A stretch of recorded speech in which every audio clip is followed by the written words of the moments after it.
Hi, friend.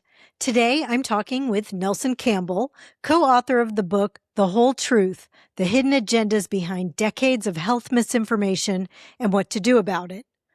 Research has proven that a plant-based diet can prevent and sometimes reverse chronic diseases like heart disease, type 2 diabetes, or cancer. Yet this message has been ignored, distorted, or suppressed by gatekeepers and organizations with a vested interest in the status quo. Be sure and stay until the end of our conversation because Nelson challenges some of the rules of plant-based eating, including what he says about nuts, seeds, avocado, and fat, and explains why he believes the movement needs to rethink its message. But first, you know that I wouldn't have a sponsor for the podcast unless it was something that I use and love. That's why I want you to know about Grand Teton Ancient Grains. They're a small family farm that grows and mills ancient grains like einkorn, spelt, corazon, and millet. That translates into grain bowls, fresh pasta, or fresh flours for baking. Because these grains are grown in nutrient-dense soil, your food is more nutrient-dense. Please show them some love by visiting ancientgrains.com and use code HEALTHY10 at checkout for 10% off your order. And now, here's Nelson Campbell. I'm Lauren Bernick, helping you make the rest of your life the best of your life. Welcome to Age Like a Badass Mother. If I had to distill the life work of Nelson Campbell and his father, Dr. T. Colin Campbell, it would be proof that the food on your plate is one of the biggest determinants of your health. Nelson Campbell wrote and directed the acclaimed 2015 documentary film, Plant Pure Nation, now streaming on Amazon Prime and Apple TV, which highlights the dramatic healing power of a plant-based diet. His most recent media production is a second documentary titled From Food to Freedom, which demonstrates the power of nutrition to rapidly heal people with type 2 diabetes. Most recently, Nelson has launched a Substack publication at nelsoncampbell.com, where he writes about many of the same issues shared in the book, The Whole Truth, which he authored with his father, Dr. T. Colin Campbell. Please welcome Nelson Campbell. Welcome. Well, thank you, Lauren. It's good to be here. I look forward to talking with you. Same. I loved this book. I've been fascinated, even before I found my way to a whole food plant-based diet. I was very, very fascinated with, GMOs, big ag, the effect of pharma on people. So I've been eating a whole food plant-based diet. I reversed my heart disease by doing that. And so that's going on 11 years, but this has been a fascination that I've probably had for maybe 15 years. And this book is really about your dad kind of just being a whistleblower, right? It is. And other things. There's three parts to it. The first part is kind of a succinct summary of his life and how he grew up, and then leading into his research career and the findings that he achieved during that time. It also discusses his view on biological holism, which is a very important idea. And so by the time you get done with that section, then you're ready for section 2, which are stories from his life, showing how this message has been suppressed at high levels over the years. And so you kind of understand what he understood, because of what you learn in part 1 as you go into those stories, which makes them even more aggravating. And then when you get to the end of section 2, you're definitely, I think, feeling more informed, more educated, but also maybe more aggravated. And so in part 3, that's the part where I pick it up and talk about our plant-based movement and offer some ideas for how I think we could be more successful. And so by the time you get to the end of the book, hopefully you're feeling a little more hopeful. Yeah, I definitely want to dive into that part too. But I feel like most of the people who listen to this podcast are familiar with your father's work with the China study. But could you just give us a brief synopsis of that an overview of that, the findings of that? Yeah. So that came on the heels of a pretty long history of laboratory research that he had done many of those years at Virginia Tech, but also at Cornell University. And that research was focused on the various mechanisms that are involved in the cancer process and how diet can affect those mechanisms. And every time he looked at a mechanism, it always pointed in the same direction, namely that a high animal protein diet pushed it forward, pushed the cancer process forward from the initiation phase through the promotion phase. And so by the time he got to the end of that, he kind of established the biological plausibility behind the idea that a high animal protein diet can cause and push forward the cancer process and maybe other chronic conditions. And so then the next question he had is, well, do we see this in a human population? And so he had an opportunity to do a massive study in China. And I say massive because of the breadth of the study design. He looked at hundreds of variables and in the blood, questionnaire information, various kinds of information, and then ran a lot of correlations, looking at correlating those factors to various disease outcomes. And what he found is that the diseases in China at that time tended to fall into two positively correlated categories. So the diseases in each category positively correlated with the other diseases in that category. And he called these diseases of poverty and diseases of affluence. The diseases of affluence are the diseases that we see in Western societies, we see here in the United States and other developed areas. And of course, now we see a lot of these in China as well. So when he did the study in China, it was very different than it is today. But the diseases of affluence are the cancers and the diabetes, those various chronic conditions. The diseases of poverty were infectious diseases, parasitic diseases, those kinds of things that happen when you lack access to clean water or health care, those kinds of things. And then he found, so those diseases tend to cluster together, diseases of poverty, disease of affluence in the same areas. Diseases of poverty were more in the inland rural areas. Diseases of affluence were more in the more developed, oftentimes coastal areas. And what he found is that there were two biomarkers that pretty strongly correlated with the diseases of affluence. Those being plasma urea nitrogen and cholesterol. And those are very much reflecting an animal-based diet. So urea nitrogen rises when you eat animal-based foods. And that's how you can tell actually what people are eating to some degree. And cholesterol does as well. So through that correlation, he was able to see that, and other sources, to see that animal-based diet associated with those diseases of affluence. Yeah. And, you said that he had, that this was a huge study, and it was, and that he was able to turn on and off cancer genes by increasing and decreasing the amounts of animal protein. But I thought that later in his career, he had this opportunity to expand the China study, right? And to study 500,000 people throughout their whole life. And this was a approved study, and it never got funded. Can you talk about that? Yeah. So actually, we talk about this in the programs that we run here at our location in Saluda when people come visit us for a week. This was a monumental study idea.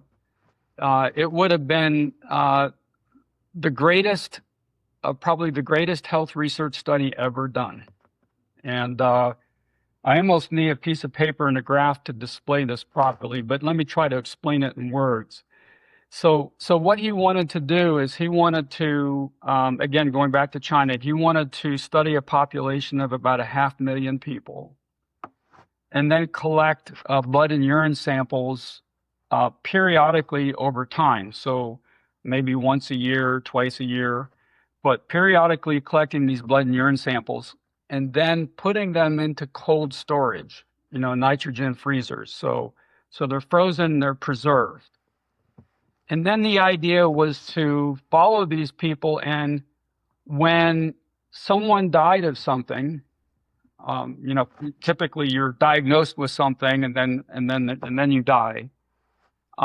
Those samples then would be pulled, the samples that had been collected on that person preceding that event would have been pulled, and hundreds of biomarkers in the blood and urine would have been analyzed.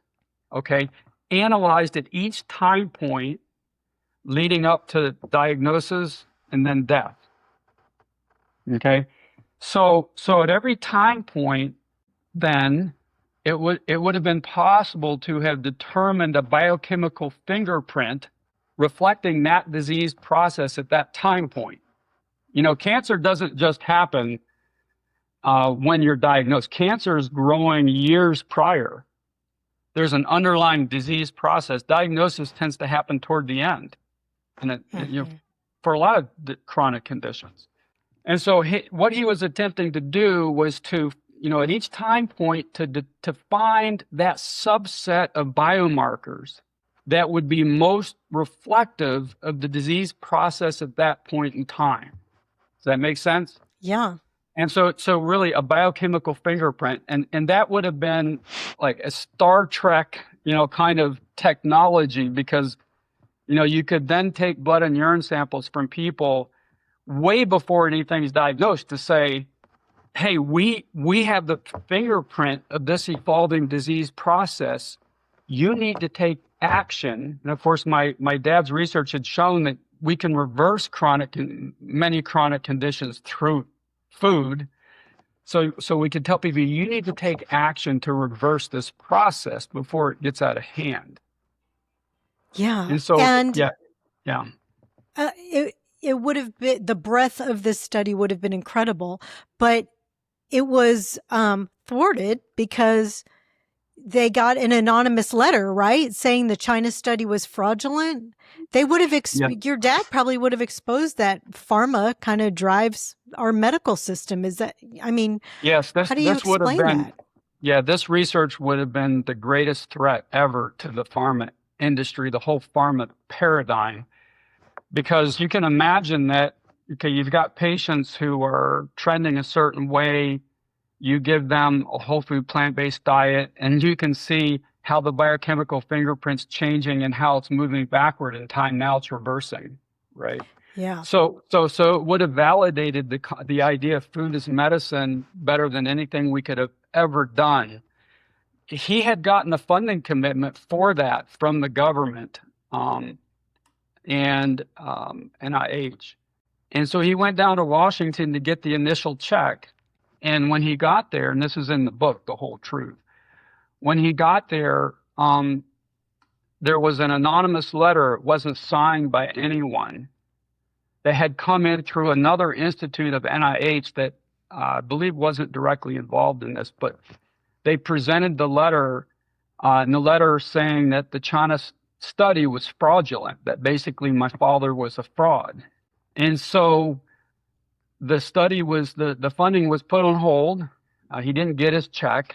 And then he went back and he never got the check. So he never got the funding. And this underscores something very serious within our system that people need to understand. And that is, what are the public resources funding? What research is getting support? I have a brother who's been trying to do some research looking at the effects of a plant-based diet on breast cancer patients. And finally, he has gotten some funding, I'm happy to report, but it's been it's been a torturous process, very difficult. He was rejected initially, but it's been a difficult process, and he's persevered. But yeah, what those public dollars support is really important, because research like what my father envisioned, doesn't get the support. It's typically drug interventions that get the support. And I don't know that people really realize yeah, like I said, I've been obsessed with this for a long time, ever since I found out about it. But I don't think that people might not know the revolving door from big ag and pharma companies to working at the FDA and the USDA. And I don't know that people understand that the FDA doesn't test the drugs or anything like that. It's incumbent on the companies who are seeking drug approval to show that it's safe, which just seems crazy to me. Is that nuts? Yeah, there is a revolving door. In fact, there was a really good movie on this. What's it called? Painkillers or something, on the Purdue Pharma story about how they promoted opioids, right? And they went out strategically to try to figure out how to get people hooked on that. That's right. And it was really disgusting. And they bought off, I won't ruin the storyline, but go watch that film if you want to see how the revolving door works. So that does take place within government a lot. But there's also just the power of the paradigm. My dad talks a lot about this. We live within paradigms, and these are just simply ways of thinking that we inherit from the past, right? So they're ways of thinking that have, that we've assumed from the past, and oftentimes we don't stop to think, hey, are these ways of thinking correct? Are they leading us to the truth? We just accept them, and so we live within a health paradigm that has been part of our modern age for quite some time now. And that paradigm tends to see the body as a machine, with pulleys and levers and various mechanisms. And if we could just understand those mechanisms, we can develop a chemical that impacts, one of those key mechanisms, and then we can influence this whole process within the body. And future generations will look back on that as we look back at the doctors who bled George Washington to death when he had a flu or something. We look back on those things as barbaric, but people are going to look back at the way we see biology today as barbaric, because, and my dad talks about, now we're getting into his ideas of biological holism. It's complex beyond our ability to comprehend. And whenever people pick out, little isolated things from the whole and talk about it, like they're an expert on that, and if we just do this, that, and the other, we're going to control our health. That's nonsensical. It's what I call tinker toy biology. So a lot of these people in Washington, getting back to that, are living within this pharma paradigm, which is basically what I just described. And they don't even know it. They just accept it as true. So yeah. Yes, that's your dad talks about in the book, The Whole Truth. He talks about holism versus reductionism. And I that's what you're talking about now. Like the body as a whole, like that can just repair itself if it's given what it's needed and fuel by way of whole food, plant-based eating, versus taking a pill for just reducing a certain symptom. Is that what you mean? Just like pharma is just for once to treat a symptom. Yeah, I mean, and they're trying to target one little piece of the system and hit it with a chemical and think that they can therefore control this whole process. There's so much complexity. So even, within the food that we eat, there's far more complexity that people understand. There are thousands of compounds in every bite of food, and more phytochemicals than we know, than we've ever studied. We talk about vitamins as if they're a singular thing, but oftentimes they come in families of related compounds. And then they're surrounded by a bundle of phytochemicals and minerals and all kinds of other things in the food that all work together synergistically, right? So there's complexity within the food that's beyond comprehension.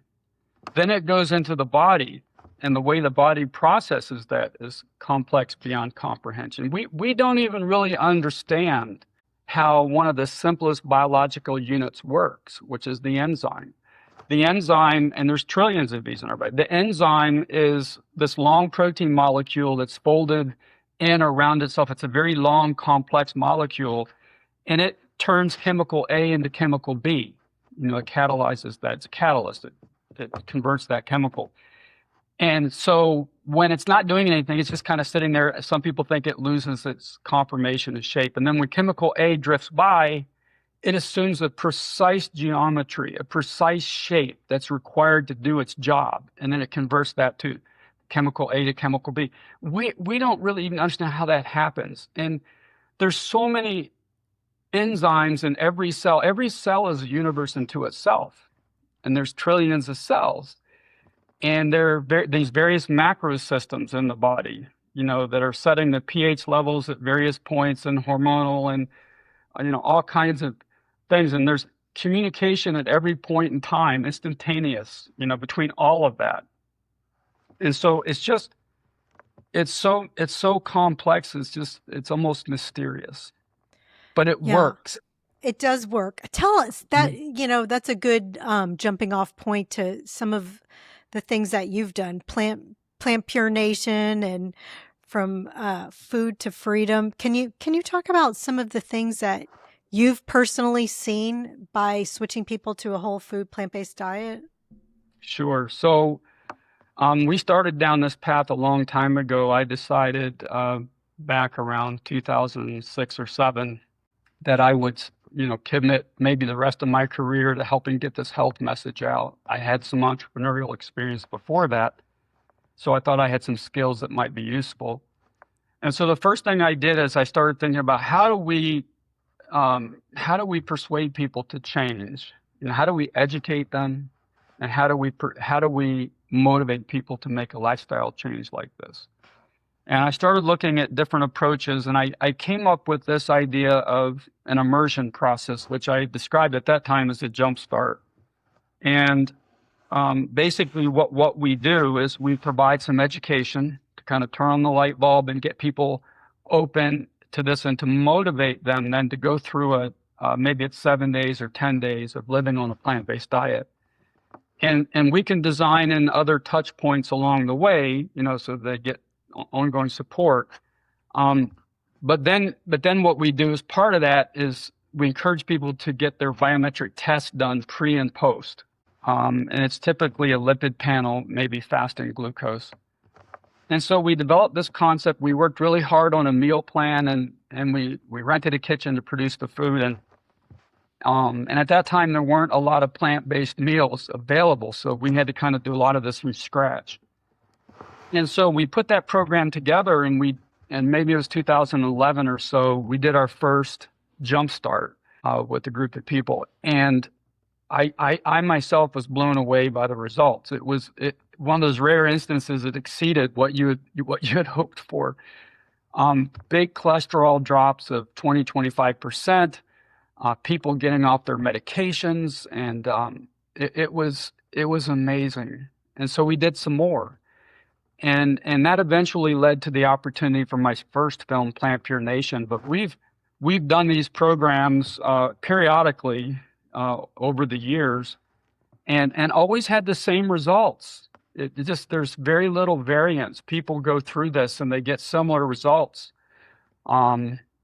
It's really amazing. And I've seen, various disease conditions begin to reverse within even just 10 days. And we showed that in our second film, From Food to Freedom, with people who had type 2 diabetes and were taking insulin. Yeah, I had seen Plant Pure Nation years ago when it came out, and I went back and rewatched it, and I was like, God, this is just incredible. And even, I can't remember if it was in which documentary it was in, where the person who conducted the biometric testing said, I've never seen anything like this before. Was that in the first one or the second? Yeah, it was The Plant Pure Nation. Plant So, Pure Nation. yeah, it was the CEO of the company that did biometric testing across the nation. So they were a national testing company. And I had kind of recruited him to come participate in that part of the film. And so we had all the results, and we were using their service to do the testing. And so he came and he read through all the paperwork, and he couldn't believe what he saw, which is why he made that statement in the film. Did he start eating whole food plant-based? Yes, He did? yes. I haven't Okay, talked to him that's in quite a crazy. while, but last I remember, he was plant-based. Okay, that's incredible that he saw all these results and he was like, you know what? Let me give this a And shot. It works. That's incredible. Yeah. And then I guess the second one, From Food to Freedom, was all people who had type 2 diabetes. And I think one of the drivers was that 40% of the people who died from COVID had type 2 diabetes. Is that correct? Is that a it's correct something like statement? that. Yeah, it was Something something like like that. that. And early, and we mentioned this in the film, early in the pandemic when there was a big wave of deaths, hospitalizations and deaths in Italy. After that, shortly after that, the Italian government commissioned a study, and they found that over 99% of the people who were having those worst outcomes had pre-existing chronic conditions like type 2 diabetes and other chronic conditions that are related to lifestyle and especially food. And of course, during the pandemic, that information, that connection wasn't shared with the public, by our public health authorities, Hmm. which we also note in our film. Yeah. And it's maddening to say the least, because to recommend eating fruits and vegetables is the least of what they could do. But I guess it goes back to what we were just talking about before with the government. And another study that I remember reading in the book, there was I think it's the Commonwealth Fund, and it's like a policy think tank.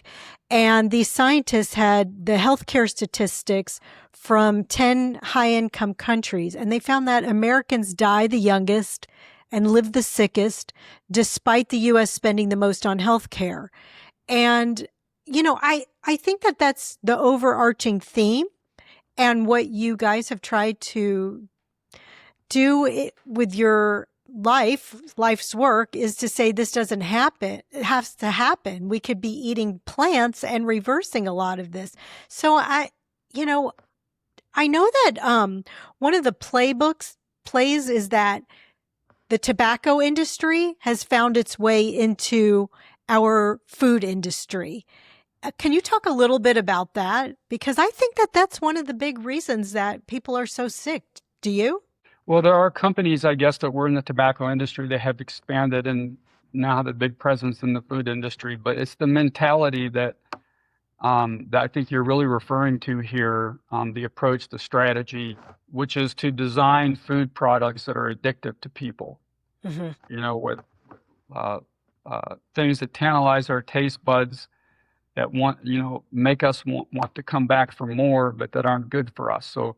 So we're really talking now about all the processed foods. Right. Processed Um, foods. so there are really two big villains in our food supply. One is processed foods, and the other is animal-based products. But yeah, Yeah. no, there are people who go to work um, every day, sad to say, and they know that they're using science to create food products that are unhealthy but addictive. Hmm. And Yeah. which goes to another question, which is, why are so many people in our system, our society, willing to do work like that? I understand if someone is maybe ignorant of the effects of what they're doing. Someone maybe who just at that moment, for whatever reason, they can't make a change or they can't afford to. Whatever, I don't want to be judgmental because there are Right. a lot of reasons that we participate in immoral systems. But I think though that we need to do a better job of aligning our work with, basic human morals, compassion and justice and decency and fairness. And I don't know, this is the thing that's hardest for me, is just looking out at the world. We always talk about the system, right? It's always the fault of the system. But the system is just an aggregation of people who are making decisions to do things. And I think it's time in our world for people to start asking hard questions. Who am I? Why am I here? What am I doing? Why am I doing this? What should I be doing? And that's a deeper topic, but No, it is a deeper topic, but I think you're absolutely right, because I think that the system, as we're talking about, has failed us. And, the suppression of all this information is maddening. But I know that, we don't want to leave it like that. I know that definitely, you wrote your part of the book to bring us some hope and hopefulness. But I mean, yeah, the system is broken. Obviously, we can see that, cancer rates are skyrocketing, heart disease is skyrocketing. I know that colorectal cancer is growing just, with younger people. And I went on their website to see what they recommend. They do recommend limiting red meat to 18 ounces a week. And they say eat more fiber and less processed foods. So at least that was a little bit hopeful, that at least they said something. But we'll move on from this. I know it makes me crazy, and we'll move on from this. But one last example was that, I think I read this in the book, the Academy of Nutrition and Dietetics, their welcome bag was sponsored by GlaxoSmithKline drug company, Pepsi, National Dairy Council, Coca-Cola, Dannon, Nestle, Mars, and Aramark, which is a service provider of school lunches. If that doesn't get your attention, that's the Academy of Nutrition and Dietetics, that's who sponsored the welcome bag, drugs and junk food. I mean, you have to have this grasp that something is not right. Something is not right, that we, eat this terrible diet, we get sick, we take a pill. It seems like it's so malevolent, but it is. It's not, it's just not right. And that, give us the hopeful part. What's the good news, Nelson? well, a few things. First of all, and before I go into this direction, I want to acknowledge all of the people in our space who've been fighting this good fight. And, all these influencers, voices, physicians, dietitians, advocates. There's so many good people trying so hard. I have to say that because, in my section of the book, I am critical, I think, of the strategies that we've sometimes pursued in our movement. But I don't think it's because necessarily that people somehow or another weren't well-intentioned or aren't well-intentioned. So I want to be very respectful. I agree with that 100%. Yeah. But I do think sometimes if you stand back and take stock and you sort of take a humble, self-critical approach, that's actually the fastest way to hope. Because a lot of people don't understand this. They're afraid to look in a mirror, to be self-reflective, to say, hey, what did I do wrong before? What can I do better now? But the willingness and humility to do that is actually a pathway to hope, because the truth of the matter is we can do a much better job. I think that our messaging has not resonated with the mainstream for reasons that I discuss in the book, and for reasons actually that are not rooted in science also. I think also, in addition to that, our messaging has oftentimes been confusing to people. And it's because too often we've bought into this kind of tinker toy view of biology as well. You know, it's the dominant paradigm of our modern healthcare system, but strangely enough, we've brought that paradigm, that way of thinking into our own community in ways that cause confusion. The And whole so I food, just, plant-based community. yeah, and Yes. so I talk about these points in the book about how we can better message our idea in a way that resonates with people. To me, that's a very hopeful idea because I think we could do a far better job.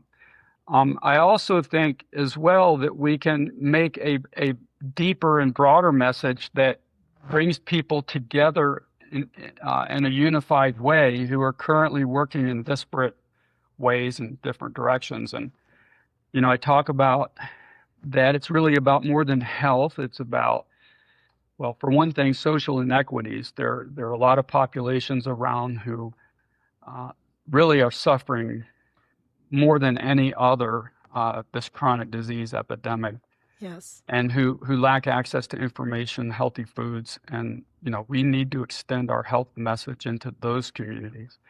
So there are a lot of people who have concerns about those communities, who advocate for those communities, who they understand this health message. You know, we can bring them into our tent.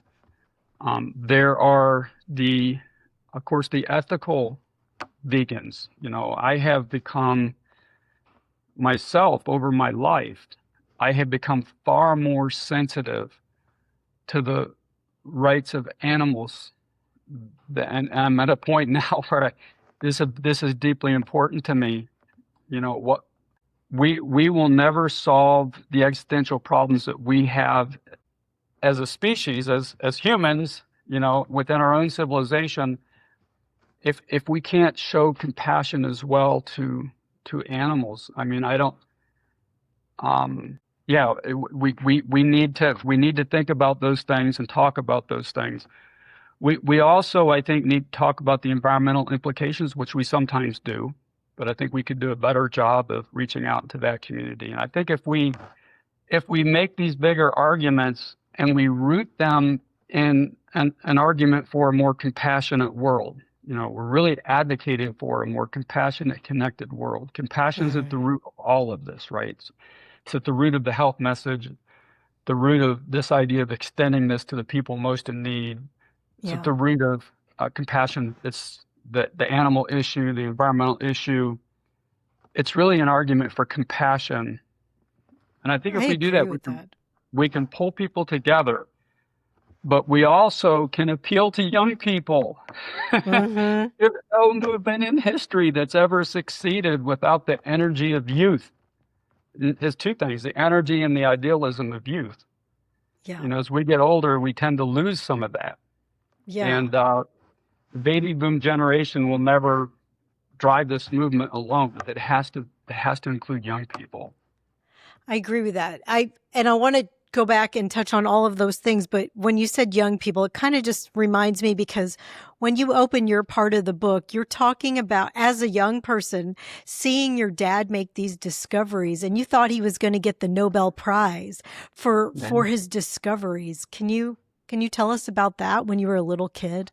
Yeah, so, you know, we weren't raised this way because, as we tell in the book, my father thought animal protein was the king of all nutrients, and he grew up on a farm, and so we for many years growing up,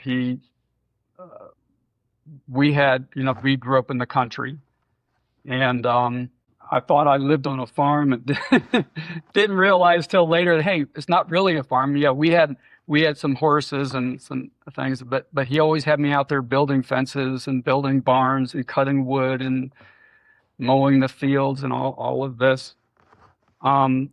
And so we lived that way, and part of that life was eating, you know, a typical American diet, fighting for the last hot dog at the dinner table with my brothers. And strangely enough, Lauren, my dream, because I loved horses, I just loved them. My dream was to move out west and become a cattle ranching cowboy. Wow. Isn't that weird? I mean, And the whole the Campbell family, you yeah, know? and but then my dad started doing that. He started, finding out this information, and by my mid to late teens, we were becoming more convinced of these ideas. So then my dream switched. I wanted to become a produce farmer. Um, Aw. produce farmer.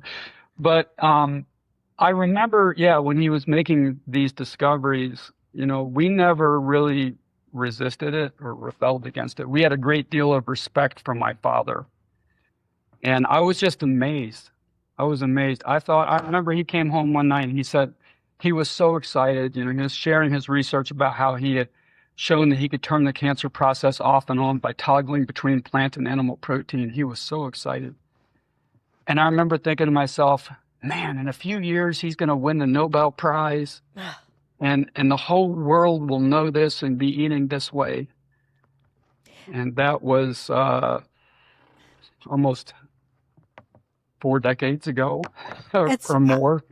Isn't that just wild? And I love that your dad was so open that he's like, oh, I know he came from dairy farmers, just like Dr. Esselstyn's family, dairy farmers, but yet he was open to this idea that maybe we're doing it wrong.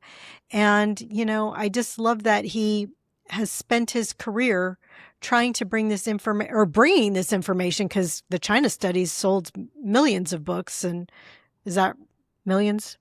Mm-hmm. Yeah. And so he has brought this forward. This is the thing. I took your father's course. I got a certificate in plant-based nutrition from the T. Colin Campbell Center for Nutrition Studies.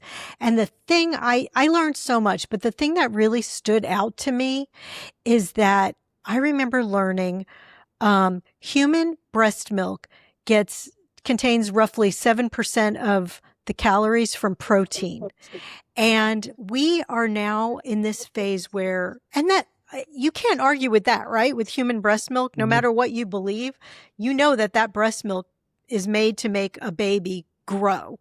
And it only contains 7% roughly of the calories from protein. And we are being convinced now that, you have to have upwards of 15 to 35% of your calories from protein. It just blows my mind, all the misinformation out there. What do you think about? It's especially bad today. The last 2 or 3 years, it's really taken a turn for the worse. And, the whole paleo carnivore trend is kind of taking over. And, the idea of supplements and peptides and all these crazy ideas. That's back to reductionism, right? Back to reductionism, yeah. Yeah. And the emphasizing meat again in our guidelines. It's just, yeah, but you know what? The pendulum's going to swing back. There's a guy in my first film, Tom Reiner, the legislator. He said, the truth is a stubborn thing. It doesn't go away. Well, this truth ain't going to go away. That's right. It's here for the long haul, and eventually it's going to win out. Yeah. So, that kind of brings me to, you talked about the whole food plant-based message. And I feel like I've also been guilty in this. Like, I think our message was too confusing, too conflicting. Like, we had too many, don't eat salt or sugar or oil. I still kind of stand by the oil, but I think that I've been guilty of it too, like trying to teach people to do it too strictly, too stringently. What could we be doing better in our messaging? Do you think that So first of all, I just want to say something, Lauren, that you are an example of what does give me hope, and why I think that over time people will begin to coalesce around a different approach. Because you just said something. You said, I used to say such and such, but now I'm seeing something a little over here. And that's exactly why I said I wanted to be respectful. It's because of people like you who've been out there fighting the good fight. And I just hope everyone can think the way that you just shared, which is how can we do it better, right? Um, and those points that you raise are very important. And, what I oftentimes say is when we fixate on pieces of the meal that are biologically inconsequential, we are, we are, we are, that's a form of reductionism, right? It's no different than fixating on a pill or a pharmaceutical. So you have a plate of brown rice and a beautiful stir fry and all these colors, and you want to put a little sauce on top that's got some flavor. The flavor is biologically inconsequential, but it helps you to eat the food. And we could never sell this message to the mainstream if we can't provide good tasting food. Now, we can encourage people to cut back on salt and sugar because those taste preferences change. You don't need as much of that over time. But that's a very different question than saying you have to eliminate every last crystal, which is absurd. That's right. There's no science behind it. There's no science behind it. And there's other things that we do, like the whole, nut seed, avocado, the coconut, these ideas. It's not based on a valid understanding of the biology. Whole fats are very different from refined oils, which are not good. And, as far as the coconut goes, the quote saturated fat that's in that is very different from the long chain saturated fats that are in animal products. And it comes in a different package and it has no harmful effects. People just want to reduce the idea of saturated fat down to one villain, one thing as well. Coconut's actually a very healthy food, as is avocado, but you need fat in your diet the same as you need protein. You need it. It's consuming a plant-based diet without fat is actually dangerous. The whole fats have anti-cancer properties, antioxidants you can't get anyplace else. And here's the big thing. You can't properly absorb fat-soluble nutrients if you don't have fat in your diet. So yes, it's kind of like having a Ferrari, right? But you don't have a key. Well, if it's in your driveway. By the way, I wouldn't buy a Ferrari because it's destructive on the environment. No. But it's just an example. But yeah, so we caused a lot of confusion. I agree. And like I said, I've been part of it. And I've really reversed how I eat a lot as well. Cause I used to eat very, very, very low fat, to reverse heart disease. And I've, like I said, I've been doing this 11 years. And the truth of the matter is I said to myself, I can't stick to this way of eating if I don't have like a lovely nut salad dressing to eat all of those beautiful greens. Like I can't get that down. I call it the spoonful of sugar that helps the medicine go down. And like you said, you need it. You need it because then now you're absorbing all those nutrients. But also, and I challenge anyone watching this podcast to do a deep dive and, use, I guess we're all using AI these days, but look at research on nuts as it pertains to heart health, nuts, seeds, whole fats. Those foods are heart healthy. So if you, that's what those studies are showing. And there are even studies now to show that they can even help in weight loss because they produce satiety. So for myself, every morning I have a big bowl of fruit, all kinds of fruit, just whatever we get that's in season. I chop it up and I fill up my bowl with, that's my fruit servings. But I put a handful of nuts and seeds on it because if I do, I'm set till lunch. But if I just had the fruit at 10 o'clock, I'd be looking for something else to eat. Yeah. So, even that idea has somewhat been misplaced. The idea being that nut seeds are going to make you fat. That's not true. Yes, I agree. Like I said, I've been guilty of it and I've come around. You also talked about animals a little bit, and I told you, I interviewed you a long time ago for plant-based nutrition support group. And in that, I remember you talking about, it's something I've never forgotten, about the pigs. Do you want to tell us about, it was how they had to kill them in mass and what happened? I don't know if you even remember that.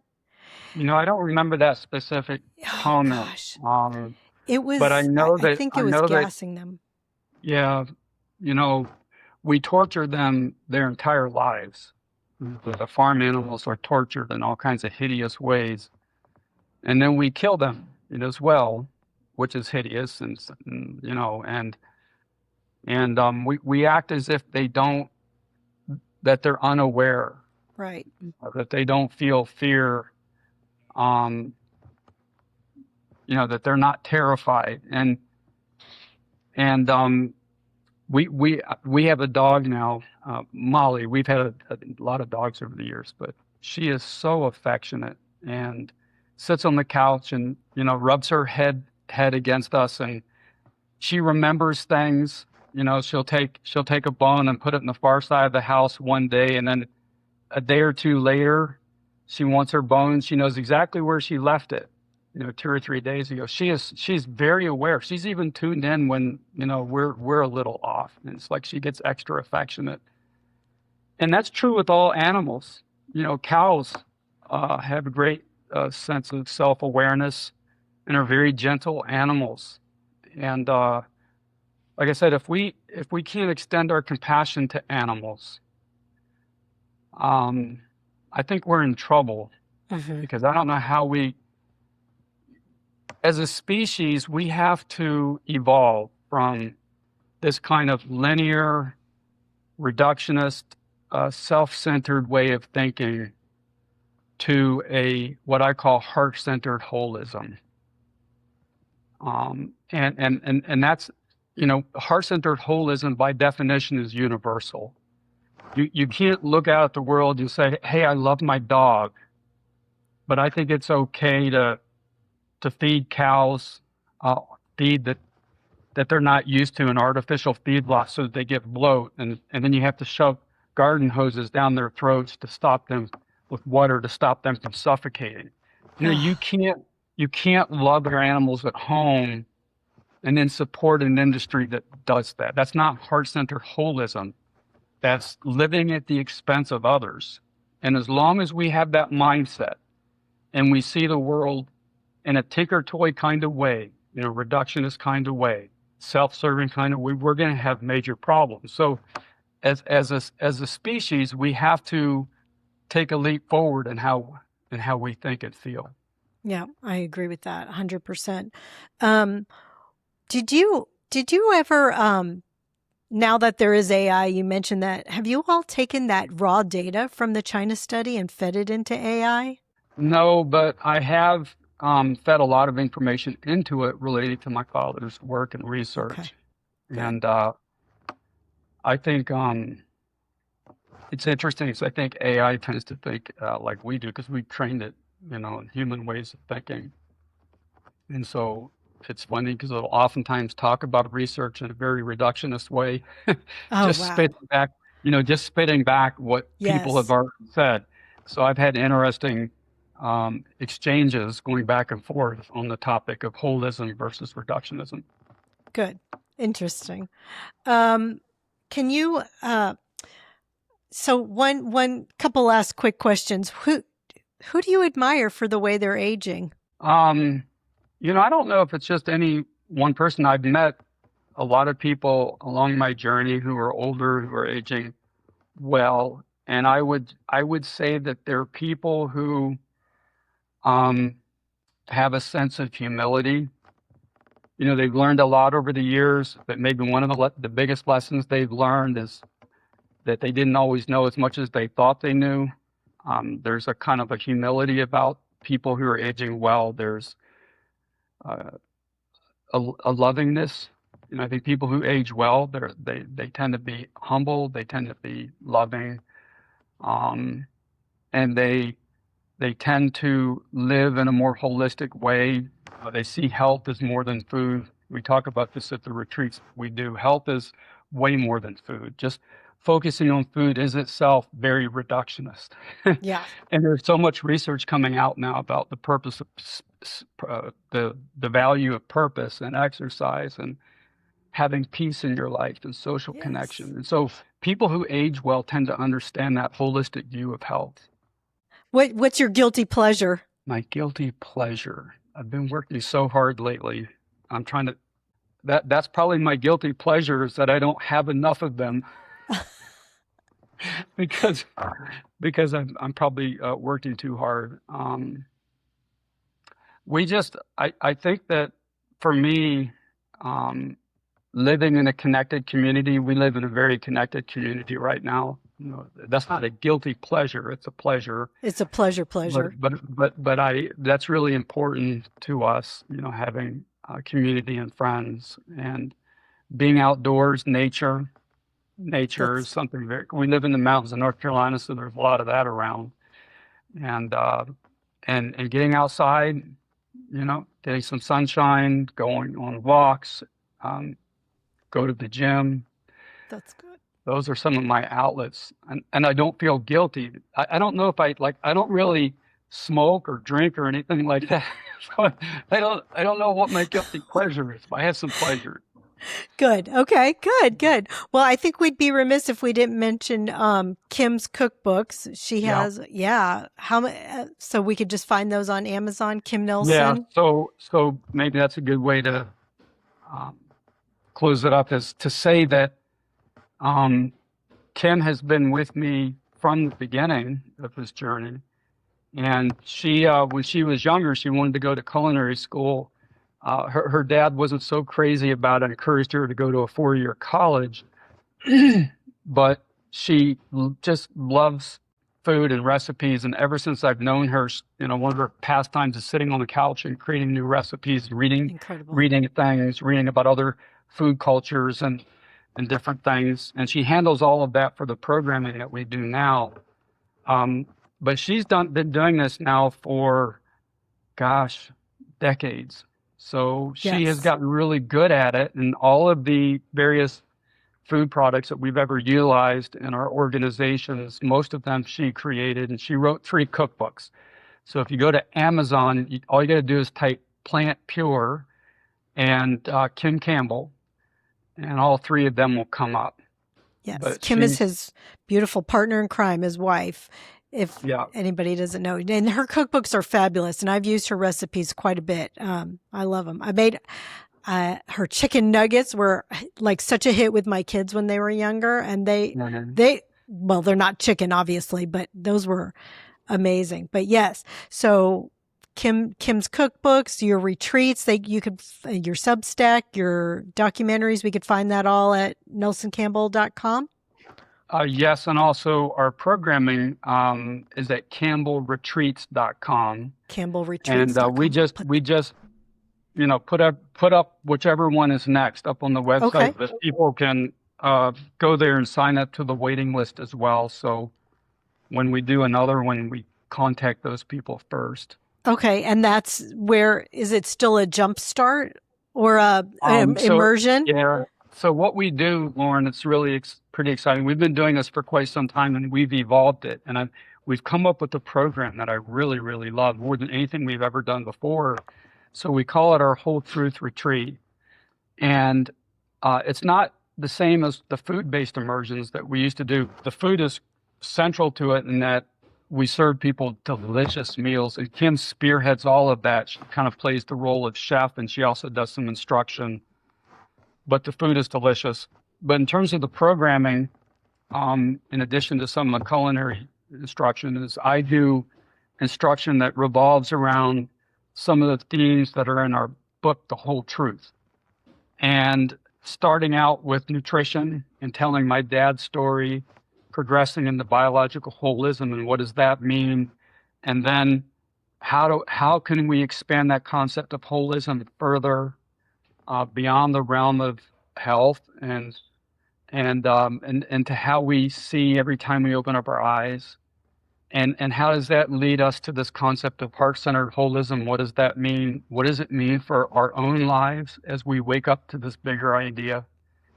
And I also show a movie the first night, which becomes kind of a study tool and that we use the next couple of evenings for interesting conversations about the ways in which we're manipulated and controlled, but how we can break free of that. And so it's really a program about how do we open our eyes to see bigger truths That sounds with great. delicious food. With delicious food. Oh my gosh. Yeah. I mean, that sounds great. Delicious food and eye-opening experience. Okay, we'll put that in the show notes, campbellretreats.com. Well, Nelson, I can't thank you enough for your time and for being with us today. Thank you for your life's work and for making, I know you could have done a lot of things in your life. You are an entrepreneur, as you said, and I appreciate you and Kim and your dad, your whole family devoting your lives to this. So thank you. Well, thank you, Lauren. And you asked some really good questions for this. It was an easy discussion. It was a fun discussion. You do a really good job in this format.